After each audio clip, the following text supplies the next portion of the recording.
And we're talking about, the tournaments that we've done in the past and these t-shirts and how we should donate, money and from these t-shirt things that we've done and put them toward the foundation.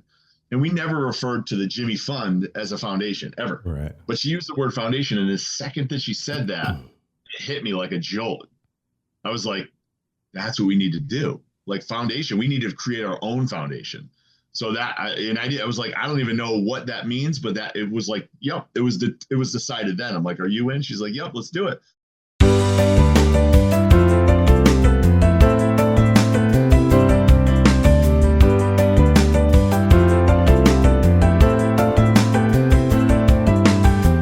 Hello, everyone, and welcome to Sounds of Health. I'm your host, Dave MacNiven, and I'm excited to welcome our guest today, John Krause, the founder of the Team John Foundation.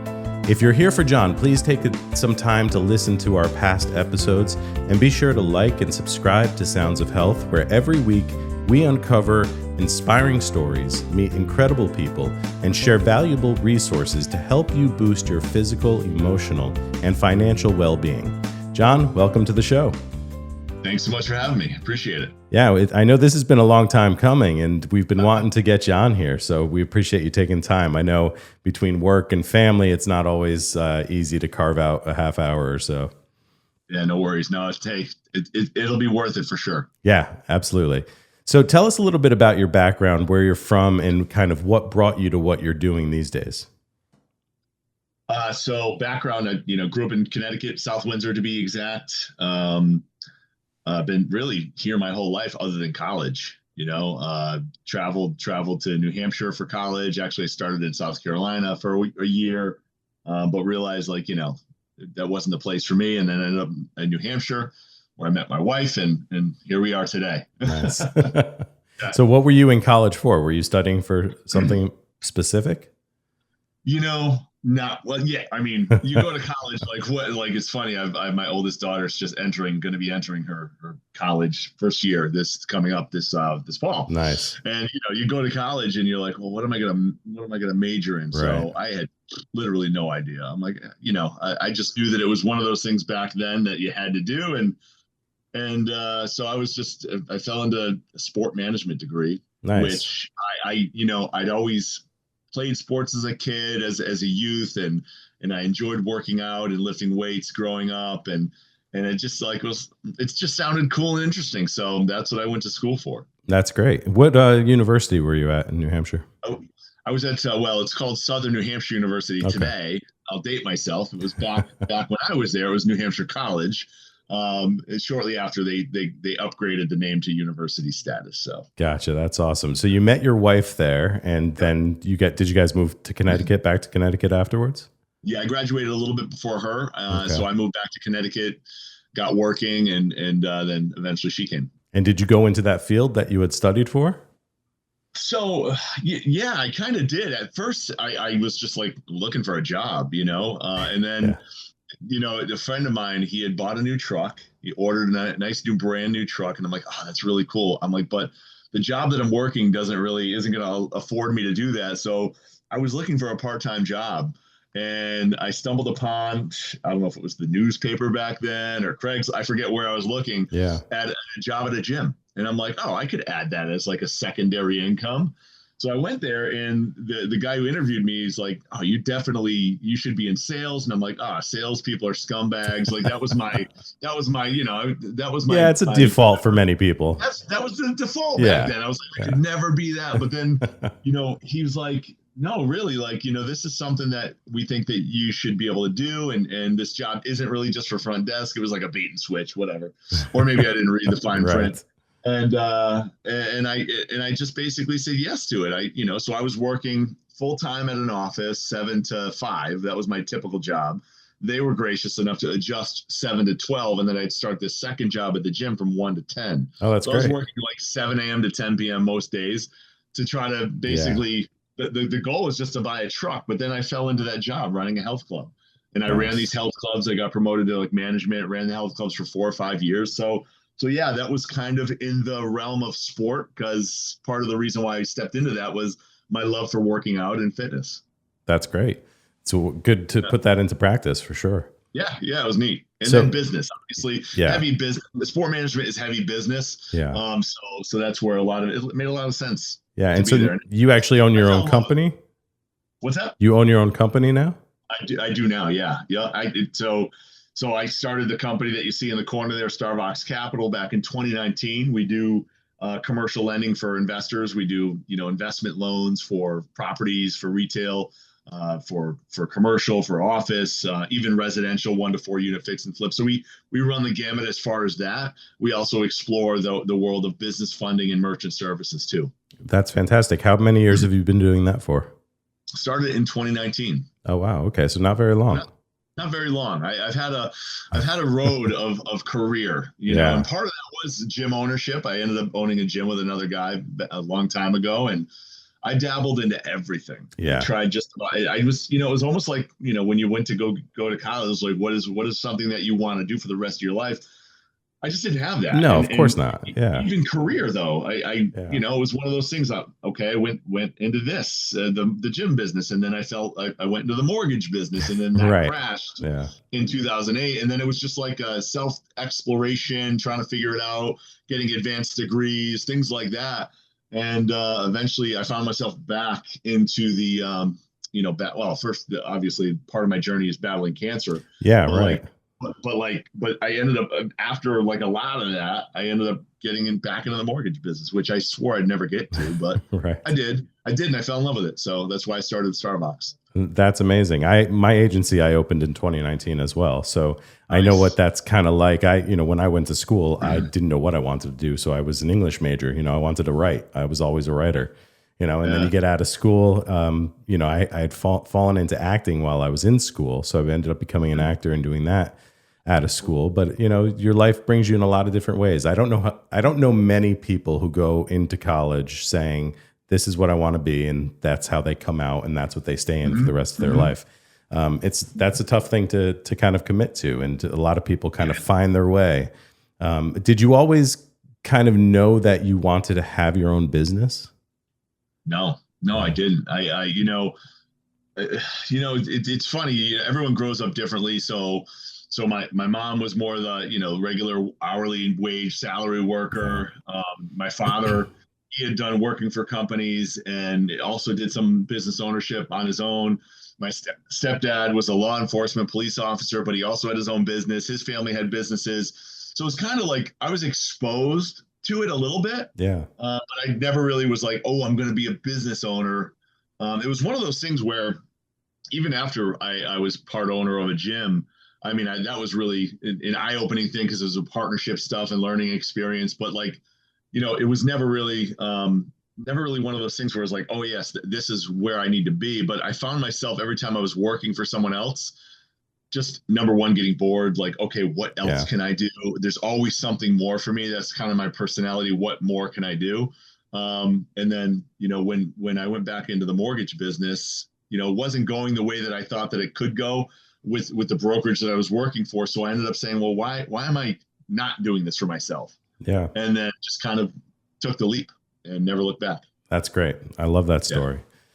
So you were kind of introduced to us here as the founder of the Team John Foundation. So I have your website up. I'm looking at it now, and I've read through your story. Tell me and tell our audience what that story is, and also what's the timing there of how it intertwines with your professional life? Because what you went through obviously is this gigantic challenge. You have a family. You're raising a family, and you're starting your own business in 2019. I'm sure this had a huge impact on everything you were doing. Yeah, it was crazy. So at that time, coming out of the gym business, I got my MBA. I went back into like, okay, let me find a job. Fell into a job that I really loved. It was a small startup. Loved working for the owner. He and I, it was like just like him and I and maybe one other person. And it was great. Everything was going very well.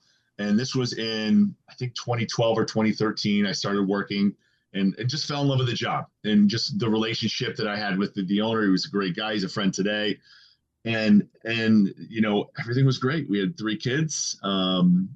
Health, I didn't think that anything was wrong with me at all. There were some things changing. I was approaching 40. I was going to be 39 that year in 2014. So I'm like, you can excuse anything. Of course. You have 3 kids. You're probably tired.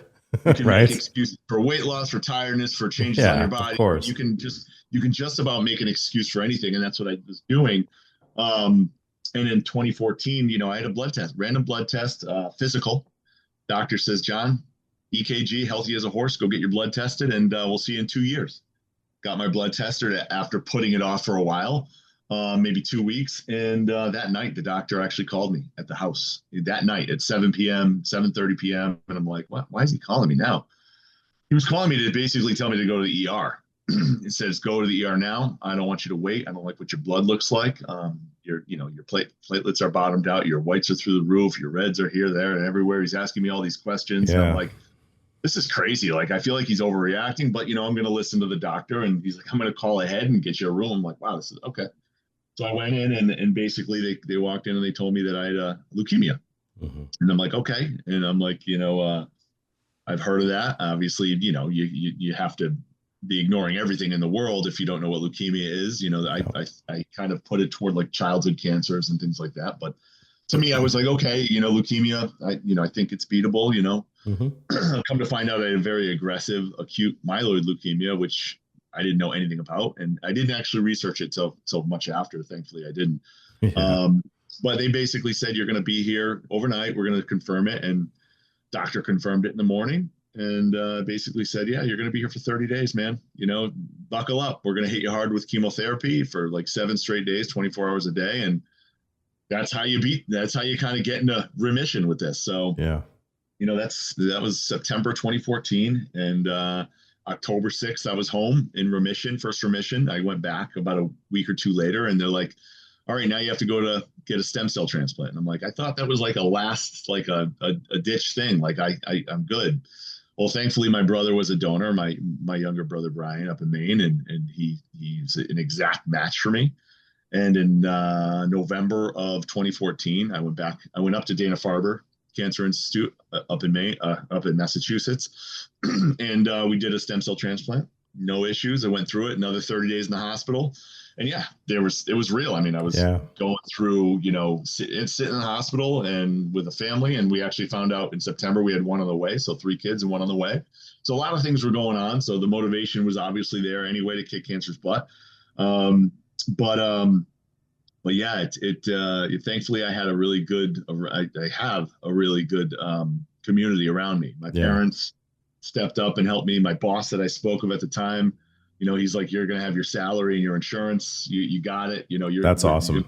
You're taking care. So like, I was really, really fortunate to have the support from home, support from the community, and the support from my boss, which kind of helped me like put my focus into really just the cancer, just winning. So that was huge for me. And then that's kind of what spearheaded the first thing once I got out of that is like, well, we should be doing something, to help people that aren't as fortunate as we were, that don't have the people behind them, that can't support them in the ways that I was supported. So that's when we started doing golf tournaments for the Jimmy Fund. That right in 2015 was the first golf tournament we did here in Connecticut for the Jimmy Fund. And then for 4 years, 4 out of 5 years, we did, 4 tournaments and raised almost $100,000 or that's around, fantastic, give or take, for the Jimmy Fund. And that was going, that was going very well. And like I said, I was in remission after my stem cell transplant from 2014. No issues. Every checkup was like, John, you're great. Maybe this number was this way. Oh, your liver okay? Is this the little things, but nothing startling or nothing cancerous. And then, COVID hits and we're sitting around and we're building decks on the back around the pool. And just, I noticed like, I had a cough, there was something going on. Who didn't? And I'm exactly. And my wife's like, you should go get that checked out. Could be COVID. And I'm like, okay. So she booked me an appointment at the local urgent care, and they checked out, no COVID. They checked my lungs. They said, something looks like something's up in your lungs. That's probably why your oxygen, your O2 is kind of low. Just go get that checked out at the ER, and when you can. It was like more of a when you can, not today, but sure, they know care, right? So I went right away. I called my wife. I'm like, I'm going down now. Just got to check the box, figure out what's going on. I'll be home. It's probably pneumonia, something like that.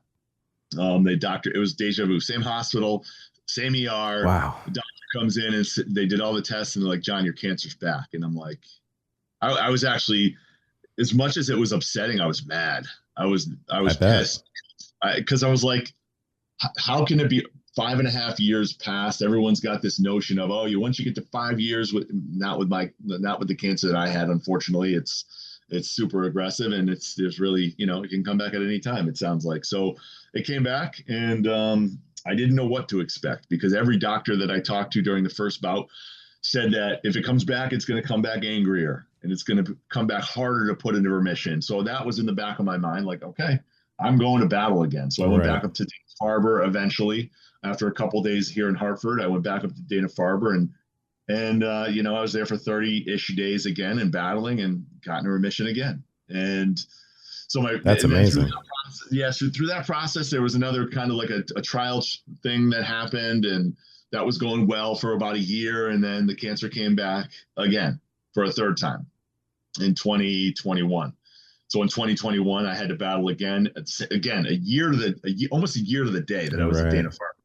I was back in the hospital for another month, getting hammered by chemo again, to try to get into remission again. So thankfully, there was my doctor, when I relapsed initially, he went to the registry, Be the Match. There's a Yeah. national registry for people that want a donor, and he found 2 matches for me. So with those 2 matches, he's like, let's get you into remission again, and we'll do another full transplant with somebody else. Oh, wow. So this is a bone marrow transplant. Bone marrow stem cell. They call it stem cell bone marrow. There's a couple different ways to do it. I was stem cell. Okay. But it's from your bone marrow. Yeah. And then in September of 2021, after getting into remission again, I went back to the hospital and had another full stem cell transplant. And by the grace of God, I'm here today to talk about it. So, wow. Yeah, you're a warrior, man, for sure. I appreciate it. Yeah. I mean, so the Team John Foundation, you started that after the first experience? So no, so when I relapsed, the first relapse, getting back to the question at hand, sorry. Yeah, no worries. No, this is great. A little bit of a journey. Yeah. So after the first relapse, I was like, there's got to be a bigger reason, from instantly I was in the hospital, like, all right, I've had and I'm a man of faith, as you can tell, I wear my cross, like, I'm like, there's got to be a bigger reason of what I'm supposed to be doing, so I didn't take it as anything like, oh, God gave me cancer. It wasn't that. It was like, all right, what else am I trying to do here in this world, in this life?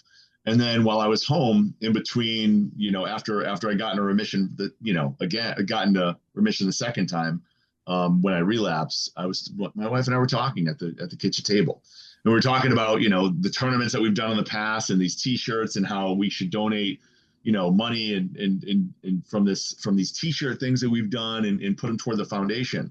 And we never referred to the Jimmy Fund as a foundation ever. Right. But she used the word foundation. And the second that she said that, it hit me like a jolt.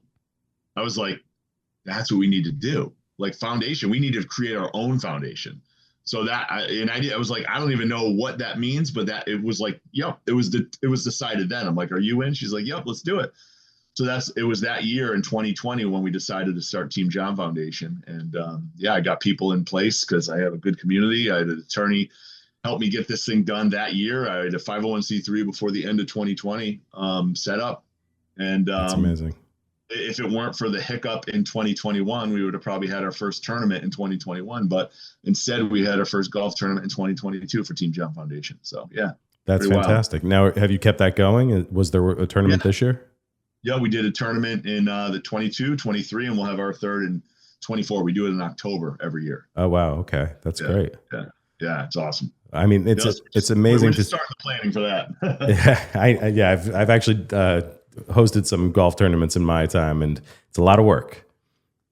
Yeah, it is. But, thankfully, I've got the reps in from the 4 that we did for the Jimmy Fund, and now this will be our third here. So it's almost like rinse and repeat now. But, you just have to get the support to get the people there to golf and the sponsors in place. And it is a lot of work, but it's worth it, though. It's definitely worth it. Every year we say, wow, this is exhausting. Why are we doing this?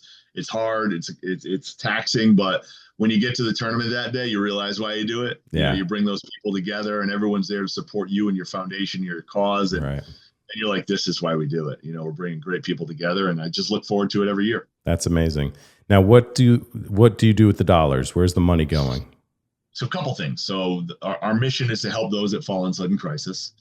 It doesn't have to be cancer, can be obviously, but it's, when it hits the fan, somebody ends up in the hospital, like the breadwinner or whatever, or passes away, or there's a big issue with a family, then we get to step up and financially help them out. So that's the individual side of it. And then the other side of it is we do donate to charities and things like that, like Leukemia Lymphoma Society. I'm on the board of trustees here in Hartford County here, Greater Hartford, and to the Jimmy Fund as well. We also still donate to the Jimmy Fund. So just to make sure that we donate to the causes that we care about too. That's fantastic. How do you identify people who need your help? Right now, it's typically like word of mouth. Somebody knows of us and finds out about somebody, and they reach out directly, or they reach out via somebody else, and we go from there. That's awesome.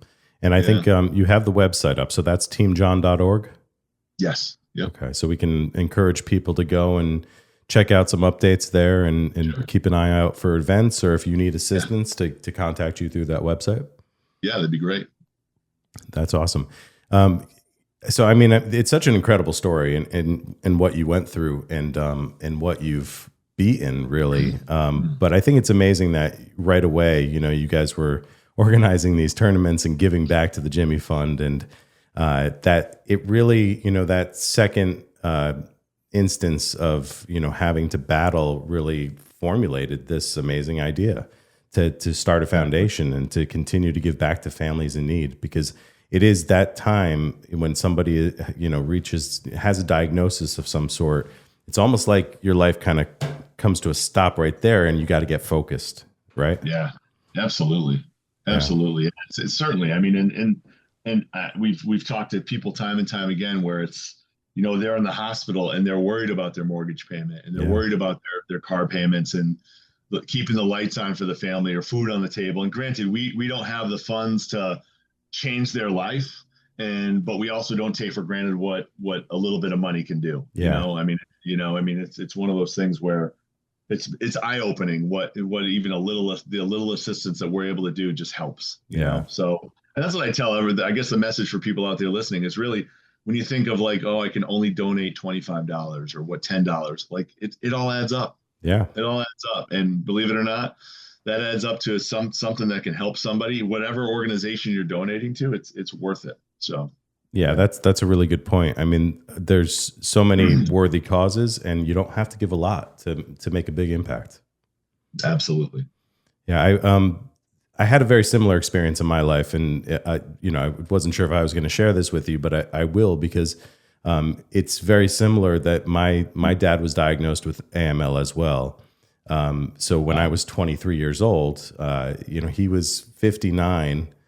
58 at the time of diagnosis. He ended up losing the battle, but for a couple of different reasons, including the fact that they think it was caused by a treatment he had when he was a kid. He had really severe juvenile rheumatoid arthritis, and he was treated with this experimental treatment with radiation rods. And the doctors, they don't know, but they think that's probably what ended up causing it. So it was tough. And I remember that morning. I remember, he went into school. He was a social worker at a school, and he was kind of ignoring all the symptoms too, right? And he goes into school, the start of the school year, and a couple of people mentioned, John, you don't look great, like a little pale. Like, have you been to the doctor? And he's like, no, I'm fine. I feel fine. And people tell me the same thing, and I'm like, huh? Yeah. And it's important. It goes to show how important it is, one, to keep up with your preventive visits, but two, to listen to your body. And if there is something going on, we've come so far in what we can treat. And obviously you are an amazing example of what you can beat. It's a battle, but it's the earlier you figure out what to do, the better chance you have. Yeah, that's so true. That's one of the things where when I first got diagnosed and got through it and all that, I was like, listen, guys, don't ignore anything. Yeah. Like you can, like I said in the beginning, you can make an excuse for every little thing, but like deep down, something's not right. And it's like you just said, if you catch it early enough, most things are beatable. I mean, or a lot easier to beat, or you have a greater chance of beating it if you just take care of it earlier. Don't be afraid of like that outcome that it could be. Because, I mean, I was lucky. The doctors basically let me know that if I hadn't gone and got my blood tested because of this physical that I had scheduled, Yeah. and I blew it off any longer, I may not have even been alive weeks later. Like Yeah. that's how, I don't know. It's just, it's scary to think of that's what it was. And that's one of the things I didn't do. Is like I told you, I didn't research a thing in the hospital the first time. I was just like, boom, Right. I know what you're telling me I have. I know it's a blood cancer, and let's go. Yeah. Let's just go. Yeah. It wasn't until after I got out of the hospital and after the stem cell transplant, I started saying, Dr. Google, what is this AML? Like, and I was like, shit, I'm so glad I did. I'm so glad I didn't look at that before. Yeah. It's kind of it's a scary disease for sure. And I didn't know this. And it was something that came out from Dana-Farber that I get their magazines because I was treated there. Yeah. And it showed that AML is one of the top 5 out of all cancers, deadliest. And it's lumped up there with pancreatic and some of those really bad ones. And I'm like, man, I just feel so grateful that I'm still alive. And the longer that I live, because being on the board of LLS, Leukemia Lymphoma Society, Yep. my doctor said when I relapsed, he's like, get him up here. So much has changed in 5.5 years. And I'm like, really? Like, how much could have changed? Like, literally so much changes, the advances in therapies and things like that. The longer I feel in my heart that the longer I get to live, if this thing comes back in 10 years, in 5 years, whatever, hopefully never. But if it does, advances should be happening more and more and more in all these diseases and all these different things where the likelihood of survival is just greater. Absolutely. 100%. My dad and I talked about that a lot when he was sick, and it was a lot of it was just trying to stay alive, and knowing that the medicine was getting better, the knowledge was getting better. And if you can just, keep fighting, that eventually, hopefully there's going to be a cure for you, and it's going to make a difference. And I think that's important for people to realize, like all of this stuff continues behind the scenes, and it's getting better and better every day. It's research. It takes money, and everyone's going to have their opinions on, money and the drug industry and all that. But it is a money thing. But like at the end of the day, I think the people that are actually doing the research, they don't care about the money. They want to find the cures. They want to find the therapies. So that's the good people are doing the good work. Absolutely. Yeah. So. And it is like you had to see a community come together and rally around a person is a really special thing as well. And, that type of thing really inspires a whole host of people. Like everybody gets something from that, and I remember how people rallied around my dad and how important that was for us. Yeah. I'm still, it's such a bad disease. I mean, too many people, like I've talked to too many people who have lost the battle. Yeah. And it's unbelievable that, it happened, but hopefully the work that we put in, the money that we get to donate to these foundations, the work that we all do, it goes to help make things a little bit better. Absolutely. I believe it does. And I think what you're doing with Team John is really incredible. And thank you for doing that and for, having a positive impact in people's lives, especially when they're getting ready for a fight, and getting ready for a challenge that they need to face. That helps so much. So thank you for the work you're doing.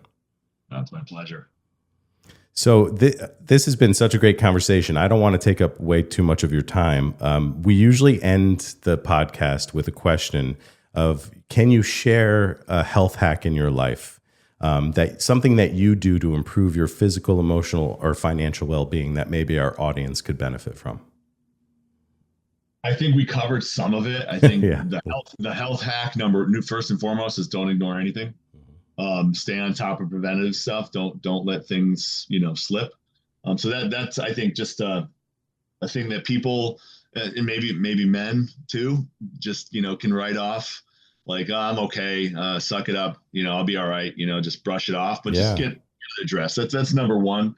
And I think number two is you have to do the work sometimes. You have to do the work and put fitness into your life.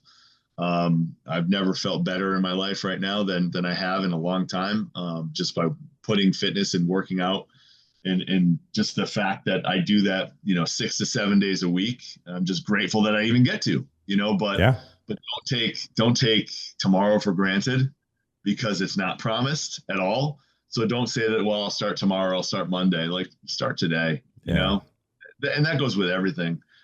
Tomorrow's just not promised. And don't wait a day to tell someone that you love them. Don't wait a day to start that workout or start eating right or make that change, whatever it is. Quit that vice. Just do it today.